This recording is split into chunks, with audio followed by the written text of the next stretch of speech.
नशर फ़िरोज़ मां रिपोर्ट कर रहा है ज़ाहिद हुसैन खोखर। नशर फ़िरोज़ जे टाउन कमेटी दरिया खान मरी में बदमनी ते ज़ाब्तो न अची सघियो। शहर ऐं आसपास वारनि इलाक़नि में फुरुनि जूं वारदातूं वधण लॻियूं आहिनि। ताज़ियुनि वाक़िअनि मूजिबि दरिया खान मरी भरिसां ॻोठ मुराद खोखर वटि नामालूम हथियारबंदनि हथियारनि जे ज़ोर ते ॻोठ मोहम्मद रमज़ान मुबीजो वासी असमतुल्ला मुबीजो खां 125 मोटरसाइकिल फुर करण जी कोशिश कई। मज़ामत करण ते हथियारबंदनि नौजवान खे गोलियूं हणी सख़्तु ज़ख़्मी करे मोटरसाइकिल ऐं ॿियो क़ीमती सामान खणी फ़रार थी विया। ज़ख़्मी खे फ़ौरी तौर दरिया खान मरी अस्पताल मुंतक़िल कयो वियो, जिते फर्स्ट एड ॾियण बाद खेसि वधीक इलाज लाइ नवाबशाह अस्पताल रेफर कयो वियो।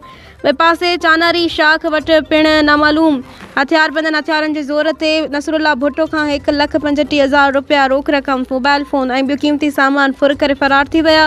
इलाइक़े में वधंदड़ बदमनी समेत शहरी सख़्तु ख़ौफ़ ऐं अदम तहफ़ुज़ जो शिकार आहिनि, जॾहिं त पुलिस तरफ़ां वाक़े बाबति जांच शुरू करे छॾी आहे।